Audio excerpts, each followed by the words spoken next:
Good afternoon, folks. Steve here again. If you can hear some background noise, I apologise, but I'm pretty sure you can't. There's some guy using a machine or something in his garden, but I don't think it'll be loud enough to come over the video. I've just been on my record dig, and to be brutally honest, my expectations were incredibly low today.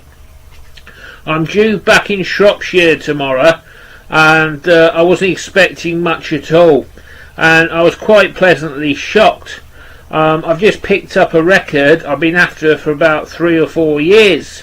The grey man Graham showed it on his channel recently, and when I saw it I was quite jealous, and I've walked into the shop today. I just could not believe it. I picked one up very cheap. On the internet they're like 3 times the price. So I'm going to tease you and show you it last. But the grey man, I think he'll know what I'm talking about. Yeah, it's been a good day today. The weather here is unseasonably hot.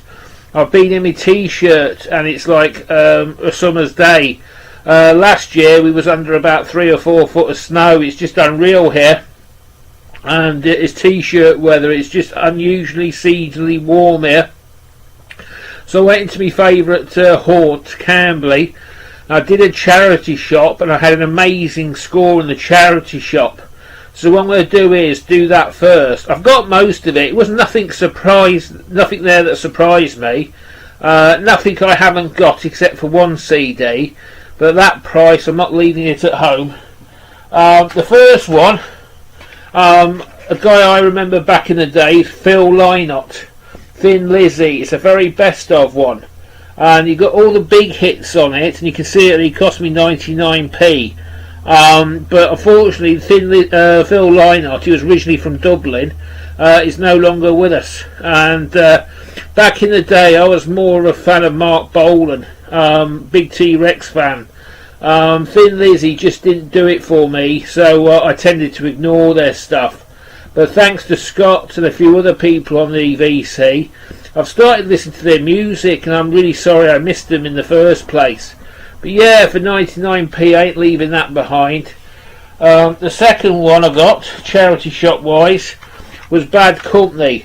I've seen this so many times in record stores. It's a really decent condition. Again, 99p. Everybody knows who it is, so I'm not going to talk about it. But for 99p. Now, the 2 records I have got, and I'll show you them together, and I've definitely got one of these probably 3 times now, is this one, Guns N' Roses. 99p, that's definitely coming home with me. If I see these, I always pick them up.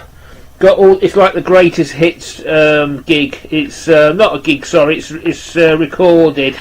This greatest hits.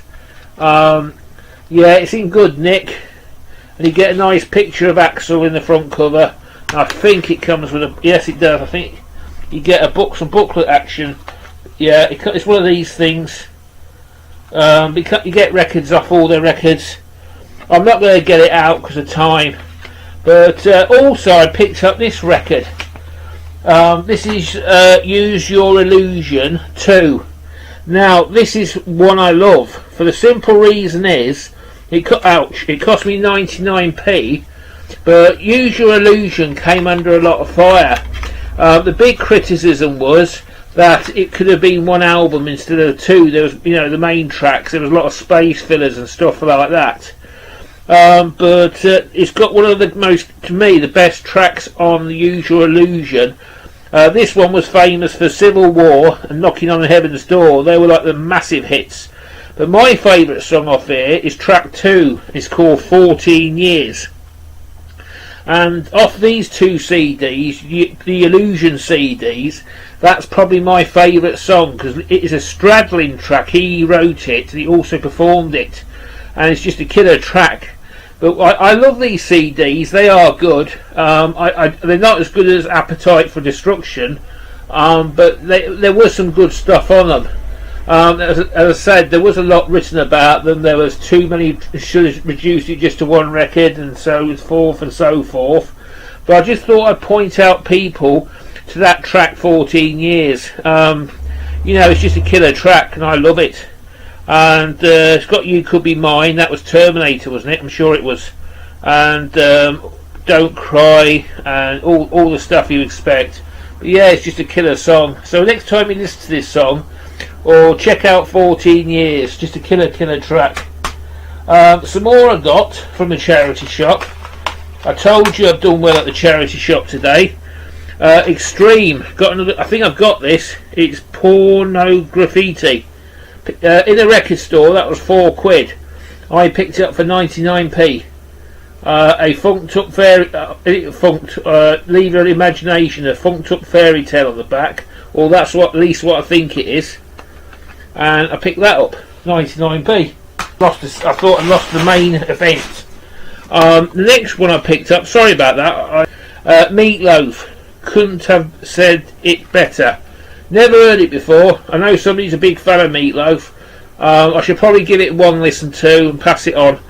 But I like the early stuff by Meatloaf, but some of this later stuff I'm not sort of keen on it, especially after Blind Before I Stop. I think it ended for him, and afterwards I'm not really sort of paid attention to that after Blind Before I Stop record came out. I'm never really bothered with his later stuff.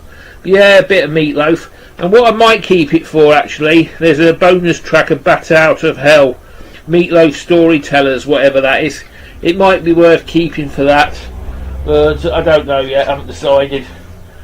Another one I got was Faith No More, live at the Brixton Academy. Again, I'm not very up on this band, but I thought I'd just get that. You just get a flavour of the band with the greatest hits or a live album. See what it sounds like. And for 99p, I'm not passing it over. A bit of Faith No More. Also now, I'll do this one next, was The Almighty. You don't see these in charity shops very often. I've seen this band live twice, and this band is a funny band because back in the day, which I remember well, makes me look old, people didn't like them. But now you see the amount of stuff of theirs, and I've got loads of theirs. But I like The Almighty since the beginning. I rated them, and I think they were from Scotland. Correct me if I'm wrong, I'm pretty sure they were Scottish. And they used to support a lot of bands. That's how I come to see them. Another band I saw when they were very, very first starting out was Thunder. And again, people just didn't rate them. They didn't like them. And I thought they were both brilliant bands. Nothing wrong with them whatsoever.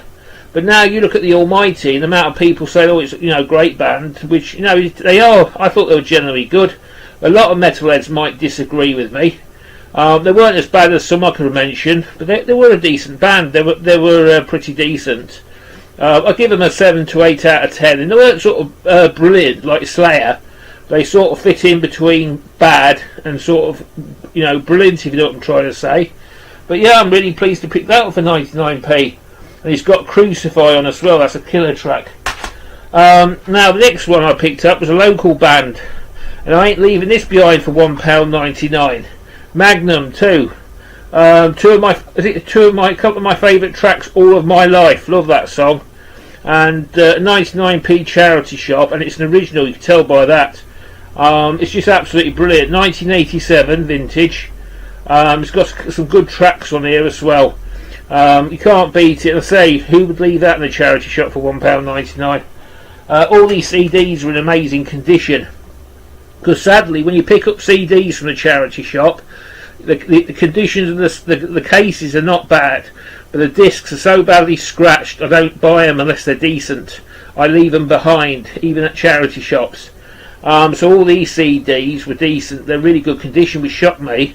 Now the piece de la resistance from Charity Shop Hall, and you never see these in a charity shop where I come from, and that's Anthrax, Spreading the Disease, their seminal CD.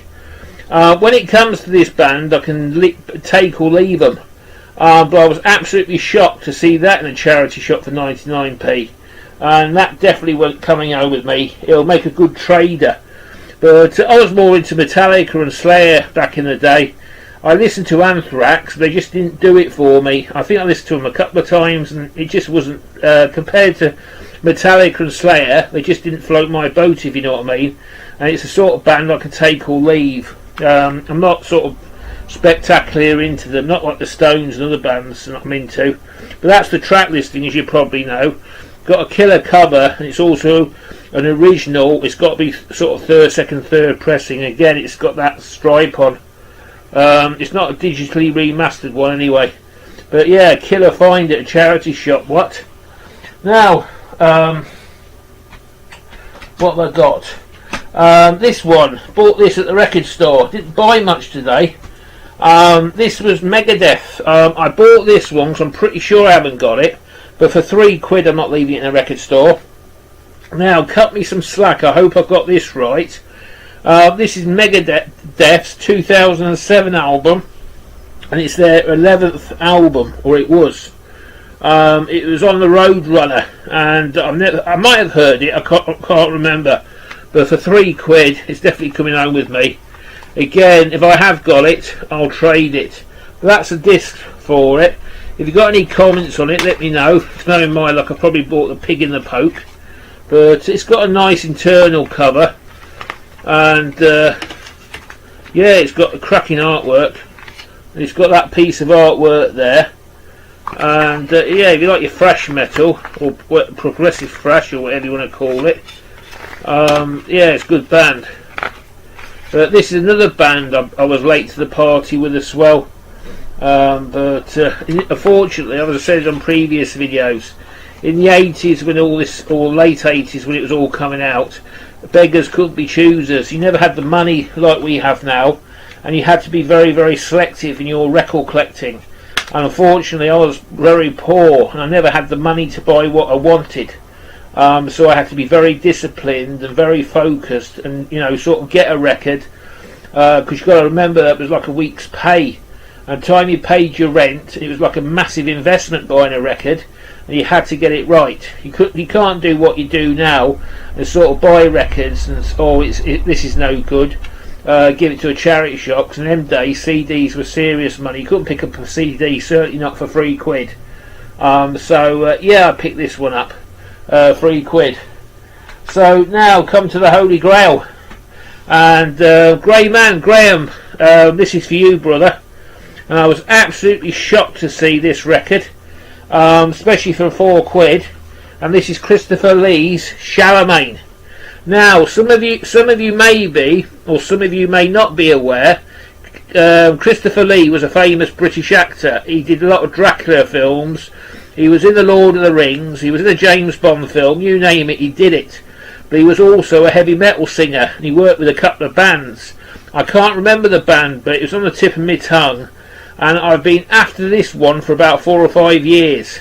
It's very difficult. I've never seen it in a record store. You can get it online. They want stupid money for it, and it's ridiculous. So I've just got a real bargain at this one, and I made him an offer, and he accepted. But it's Christopher Lee Charlemagne, and I can't wait to listen to this. And I believe it was something to do with his family. He could bear this coat of arms, and it was something to do with Charlemagne or something that went back to Italian or French history. And they sort of made a record of it, but my memory serves me right. But that's the back side of this record.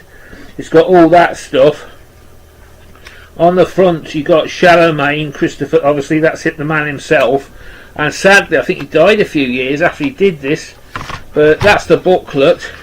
I mean, the only person I've seen hold this one up is Grey Man Graham, but I haven't seen anybody else on the VC hold this one up. But it's certainly been on my wants list for ages.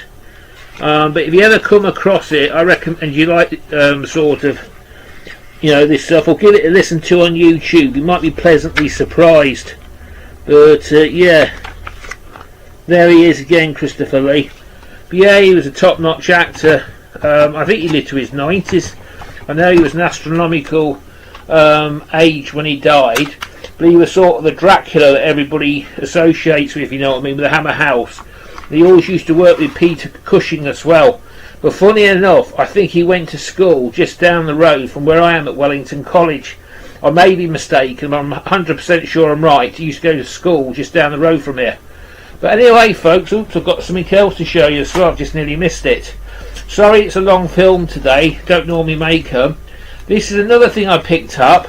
Was this? It's Cinderella, Shelter Me. It's an EP, and it's got Shelter Me on the A side and Love Gone Bad and Electric Love, and it's on the record is on snakeskin vinyl. For what I pay for it, you get it's a poster pack as well. I'm not going to open it all up. You get a huge poster, and oh, I am, because it's not what I thought it was. You're getting a huge snakeskin poster, and I believe the vinyl is actually snakeskin as well. Yeah, it is. So you're getting that. I picked that up cheap as well. So sorry I've gone on today. I have tried to keep it sort of short as possible, and I'll try and edit that bit out actually. But anyway, folks, I'll see you next time. I'm going home tomorrow. Bit of travelling down on rail. It's like I told Greg, it's like travelling on British Rail is like getting your teeth pulled without anaesthetic. It's really atrocious where I am. That's why I don't go into London anymore, because you don't get there. I think the record at the moment, because London used to be about half an hour away or 3/4 of an hour away, and one poor guy, it took him 11 hours to get there and back because the trains just keep stopping. It's all this, I'm not going to mention the company in case they sue me, but the trains are really bad round there. So yeah, it's back on the crazy train for me tomorrow. So I'll say farewell, folks, and take care. Take care.